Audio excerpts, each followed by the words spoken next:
Hi, everybody, and welcome back to the Hot Seat with Anna. And today I have an amazing guest for you. Her name is Anouk Pappers, and she is no less than a brand anthropologist. Welcome, Anouk. Thank you so much, Anna. Thank you so much for having me here. Well, thank you for being here. And right off the bat, my first question.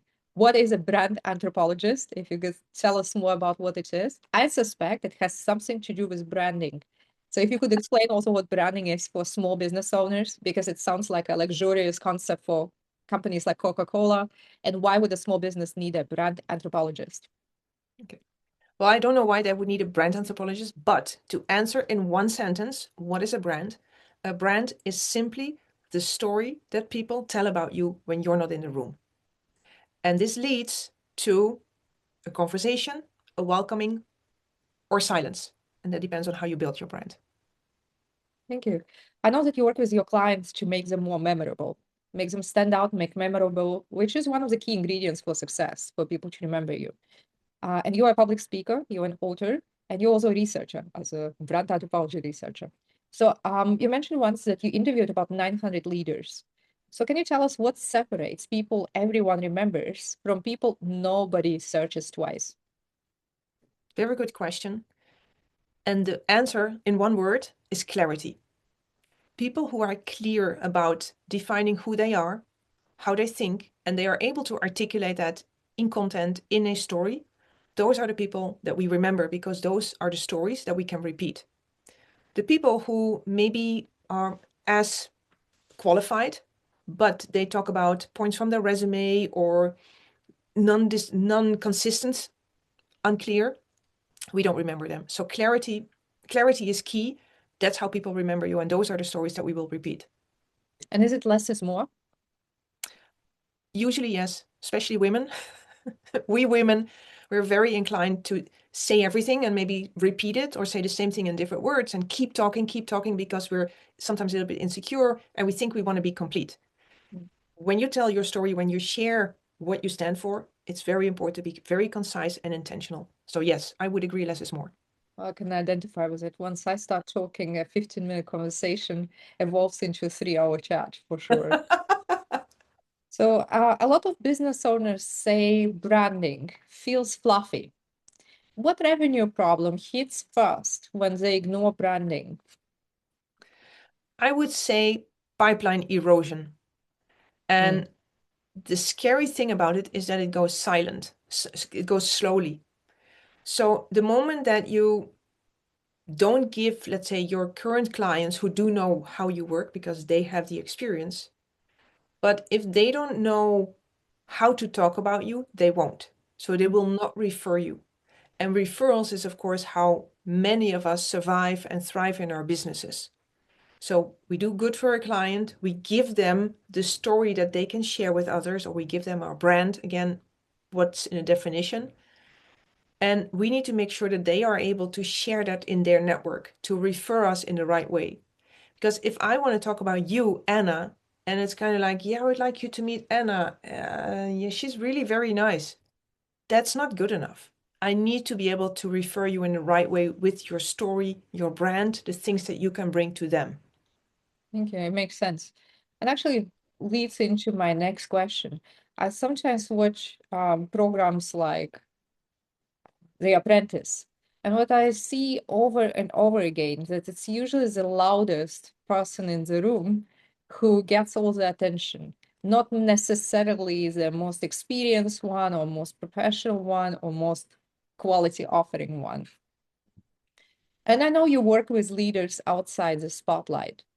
So why do invisible experts lose to louder, maybe mediocre competitors? CEOs, search professionals, AI tools, whatever it is, potential clients, they cannot see somebody who's invisible. So it's actually very simple. If you're not there, if you're not showing up, how can I decide if I want to work with you? So being visible or being invisible is a price, let's say, at the end of the day that you have to pay if you decide, no, I don't want to be visible.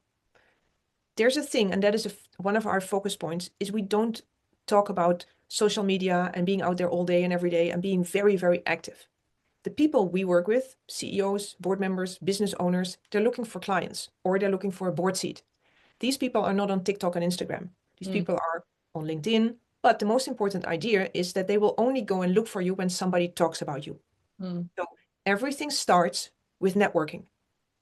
But how you can network, you can only network if you have your brand or your story, again, whatever we defined. If I don't know how to talk about myself and give you what you need to talk about me, which is my brand, it's going to be very hard. So if you don't do that, if you stay invisible, the person who is visible, they will get the opportunities. And I'm not saying that you should be loud, but I'm saying you should really think through if you want to be invisible or if you want to be visible in an authentic way. So it probably is a great opportunity for people who are maybe a little bit more introverted than me. So I'm very extroverted. It's easy for me to go out, talk about myself, talk about what I've done. I enjoy it. I enjoy being with people. But I know some really high quality people who are unable to do it, or they see it as they see networking as a cheap sales tactic, basically. They feel they are selling themselves. I see it as me presenting what I do rather than being in a cheap sales business. But some people feel a particular way about it. And I noticed it's mostly introverted people to whom it doesn't come natural. So is there a way for an introvert to be visible and to be noticed? Yeah. Well, surprise, I'm an introvert. Oh. You may not say that, but I know my topic, so I'm very comfortable standing on stage, presenting, etc., because I know what I'm talking about. Also, what happens when I'm on stage and I go off of stage, people walk up to me. Oh, that was interesting. Tell me more. So it's very easy networking when people come to you. Put me in a room where nobody knows who I am. I have a much harder time, just like you, walking up to people, etc. That's difficult for me as well. So if you think about building your brand and building your online presence around that, it's using Google as your wingwoman. So instead of saying, okay, I'm an introvert, I'm not going to do any of this, you're going to lose out on opportunities. Whether we like it, that's just the reality we live in.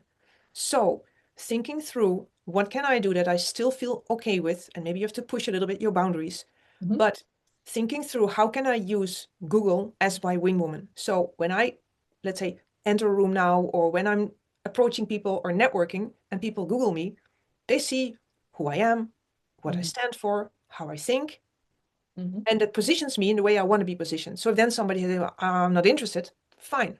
But there's also people say, wow, that's really interesting. Let's connect. So you can decide to stay invisible, fine, but it's going to cost you. It's going to cost you missed opportunities and things you don't even know that you're missing because you're not in the mix. You're not in the consideration set. We work a lot with introverted people, more than extroverted people. And it's thoughtful content. It's not talking about you. It's talking about what you've learned, how you can use or apply in your next job or in a board what you've learned and what you've done. So it's not look at me being great. It's no, you're sharing knowledge, you're sharing insights. So it's a different way of looking at self-promotion. I call it self-advocacy, because if you don't do it, nobody will do it for you. That's true. And actually, I think this personal branding idea often scares professionals for some reason. What fear do you feel blocks action most often? I think there are two things. One is exposure, and it's not exposure in the sense of privacy, but it's exposure in, okay, I have to share my voice. What are people going to say? Are they going to judge me? Are they not going to like me? Are they going to misunderstand me? Are they going to use it against me? Who is interested in what I have to say? So that fear of exposure, I think that's the reason why people say, yeah, it's not perfect. I think that's why people say, okay, well, let's just not do it. And yeah, I think that's the most important one. Thank you.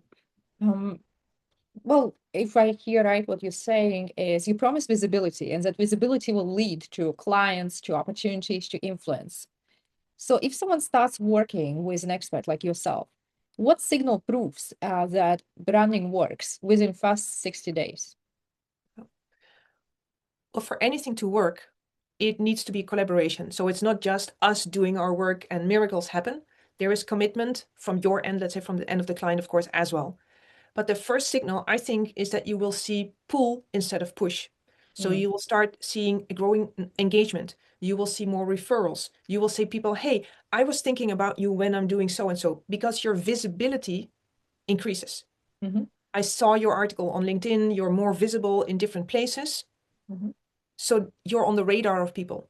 And then when there is opportunities, people think of you. And it's that visibility that creates momentum. And of course, you're not going to get new business right away. I don't know if you're ever going to get new business, but what's going to happen is that your visibility increases. And when your visibility increases and you follow up and you engage with people, your value goes up. People think about you. You're on their radar. So business opportunities will grow. Your network will grow. People will know who you are. And I think in this world, that's the way you get business. It's not like somebody's going to look for, hey, I need so and so. I need the best lawyer in New York. No, they heard about you and then they're going to look for you. And if you're not visible, go for the other person. Because in principle, there's always two people you can choose from or more. But you always have a list. I can work with Anna or I can work with Anouk. Anna has Hey, a great online, and or both. Anna has a great online reputation. Wow, it's there, etc. It's really clear what she does, how she does it. Anouk, not really. They're gonna call you, and if you live up to the expectations you created online, I'm not even gonna know that they ever considered me. that's true. Again, I'm the invisible one, and I lose out on the opportunity. I Mm, may be better than you, but because I'm not there, mm. it's a missed opportunity. Yeah, makes sense. But as a small business owners have limited resources. There are a lot of things that compete for our attention, for our time, financial resources. Branding is always a part of that mix, and some people actually under appreciate the importance of personal branding. I personally am a great believer that people work with people. Most of my clients come and work with me because they like me, and I actually like them and enjoy Yeah. working with them. So I definitely value and appreciate it. But thinking about an average, the small business owner, what lie do they tell themselves about branding, and how much money does that lie cost them per year, you think? Yeah. Well, the money part is a difficult one because it depends on the size of your business, etc. But I think when people ignore, let's say, the branding or whatever it is, it's because they think my work speaks for itself. Mm, And this again is that same idea. The people who work with you know your work, but the mhm, people who haven't worked, they need context. So they need to understand, again, we need to have that story or that brand that we can tell about you when you're not in the room. mhm, It's like a story. A story travels, mhm, but if we don't have a story, if we don't have context, if we don't know what to say, it's not going to travel. It's going to fall flat dead. You may mhm, have very happy clients and you may be very good at what you do. mhm, But if you don't give them the ammunition to talk about you, if you're not visible for those people to look you up and see what, it's going to be very hard. mhm, But I think it's people say, my work speaks for itself. I'm really good at what I do. And I know a lot of people or whatever it is. And of course, that may be very true. And I never try to convince anyone, but I'm just showing there is visibility and there is invisibility. And again, some people decide not to do this, and that's fine. I mean, again, it's everybody's choice. It's just seeing if you're not doing anything or if you're invisible, the money that you're losing is the money from deals that didn't happen or the opportunities that you missed. I don't know how many they are because it's invisible. And it's different for every business and it's different for every business owner. And also, I think the investment in your brand or your online presence, you can invest a lot, but you can also be smart and invest. Speaking about online presence, I know that many experts recommend that content is king and quality content, content creation is very important. That's something I'm working on for my company as well, because I hear it from a number of different experts. But content creation scares and freezes people, especially when you're a small business owner. Some people are very creative, they actually enjoy writing, copywriting. But some people it really scares them, puts them off creating content. Yeah. So what excuse annoys you most when someone avoids showing up online? How much time do we have? No, there are two that come to mind. And the first one is that people say, I don't want to be self-promotional. Mm, Well, content creation, if we talk about sharing your thought leadership, it's not about you. It's mhm, about how what you've done has prepared you for next. It's how what you have learned from the things you've done. It's how you approach certain situations. It's sharing your vision. It's not self-promotion. So that idea of self-promotion And I know in the United States it's different, it's more accepted. I mean, we're both from Europe. In Europe or in Asia, it's like totally not done. Yeah. But I'm not talking about me and how great I am. I'm talking about sharing how I support people, or how the work that I'm doing is helping people move forward, or how I think about branding and how I think branding is important for people. It's not self-promoting. It's, of course, at the end of the day, it's my business, but Mm. it's also my expertise. So I'm sharing my expertise for those who are interested in it. So that's the first one. I don't want to sound promotional, self-promotional. And the second one, I don't know, and I don't know which one is more annoying. I don't have time. Mm. I don't have time equals I haven't made this a priority. Mm. So if you decide, okay, my invisibility is fine and I'm losing out on business opportunities, fine. And I spend my time on these things. Of course, there are tools, there are people who can help you get rid of the obstacle of I don't have time. Yeah. But again, time, even in your head, it's real time or it's perceived time, but it's about thinking about what the upside is and how you can make this into a priority. And again, Mhm. we're not saying you should be spending all day, every day on Instagram and LinkedIn and no, you can say, okay, I'm going to do something. I'm going to make a plan. I do 4 pieces of content a year. Mhm.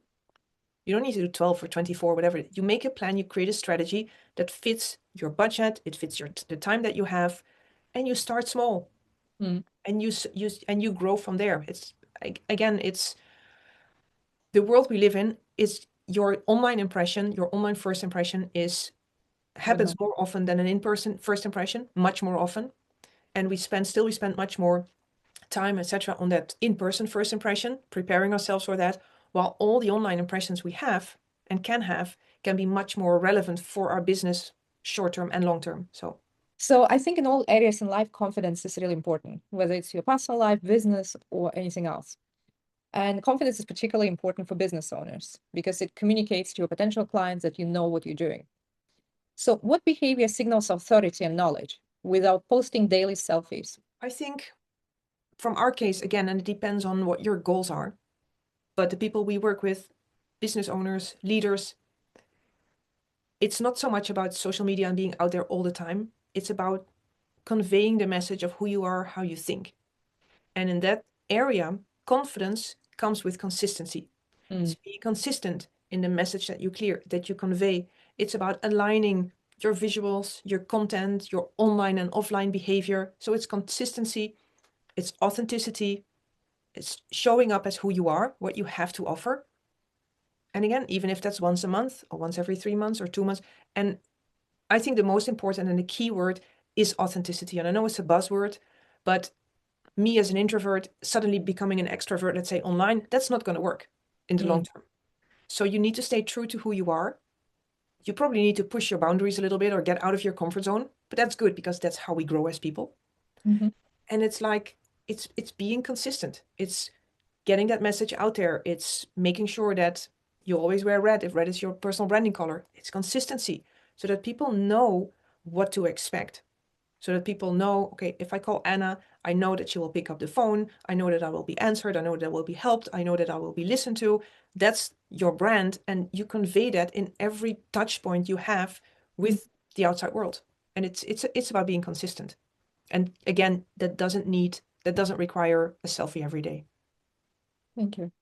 A lot of my clients and actually audiences for this podcast are law firms, lawyers. So if a lawyer hires you and refuses visibility, how fast do you fire that client? Well, I'm not sure if I'm going to fire them, but I will definitely tell them that if visibility is not their goal, then I'm probably not their best partner. Mm. I will explain to them the upside and the downside. And if and when they are ready to start thinking about this and taking small steps, Mhm.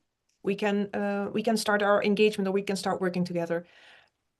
Now, outside of visibility, we also work on a brand, let's say offline, but let's not go in there. We're talking about visibility today. So it's like I don't push anyone because if you say, okay, let's do this because you've been nagging me, that's not going to work. The only way this works is if that person says, I understand, I see the value, and I'm willing to commit to doing this. Because let's say the networking aspect of this whole process will always be yours. that's not my responsibility. I can help you, I can guide you, but Mhm.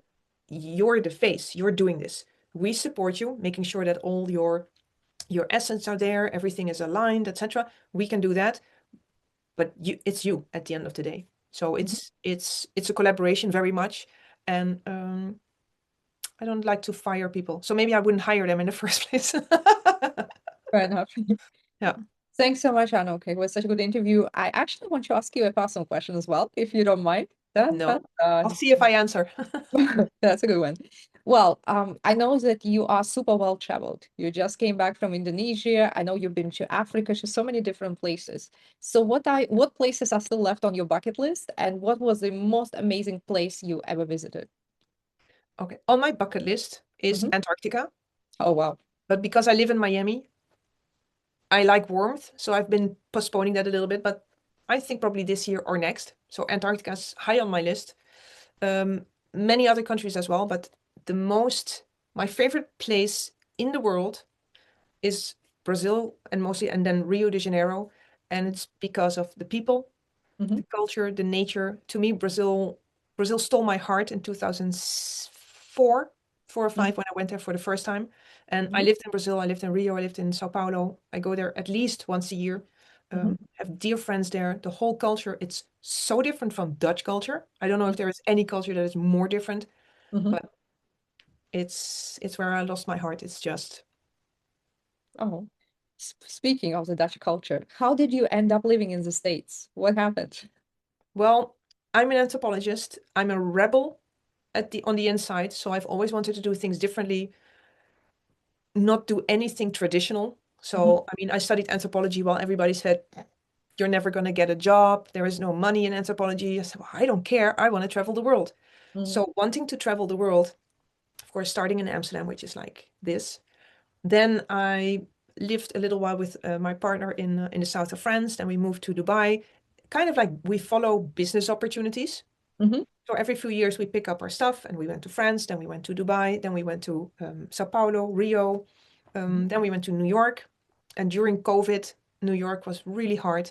And then we Yeah, moved to Miami. we may have crossed paths somewhere during COVID and Yeah, didn't know about exactly. it. Yeah. Yeah. And I have no idea what's going to be next. And that's good because I'm now where I want to be. Hmm. And if and when an opportunity arises or an idea comes, then I may pick up my stuff and move. Love it. So what's your biggest goal for this year? Now it's January. Everyone is talking about New Year's resolutions.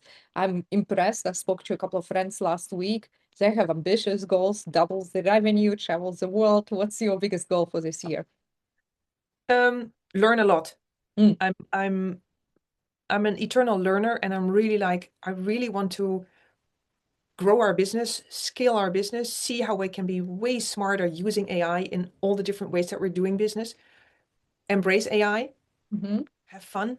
I mean, it's life is short, so Hmm. having fun, exploring new things and Yeah. new things personally and professionally. That's my main drive and goal. But yeah, growth, like everybody else. That's a little bit boring, but still, No, I it's a love it. good goal to It's very have. exciting because growth always comes with change. That's what I love about it. Yeah, I'm involved with AI, an AI project at the moment as well. Not because, of course, because I want to scale, but I find it so fascinating. So the scaling business is so interesting because it gives new opportunity to be involved in new initiatives. So I actually love that process of change and learning new things. It's yeah. very exciting. I don't think it's very cool. Well, thanks so much for your time. It was a pleasure talking to you, finding out a little bit more about brand anthropology. That's a mouthful. That's very unique, though, like you are. And yeah, thanks for being here, sharing your wisdom, your time, your insights. It's very valuable. Thank you. Thank you so much for having me. And one of my other goals for this year is to meet you in person. Okay, we'll work on that. That's easily done.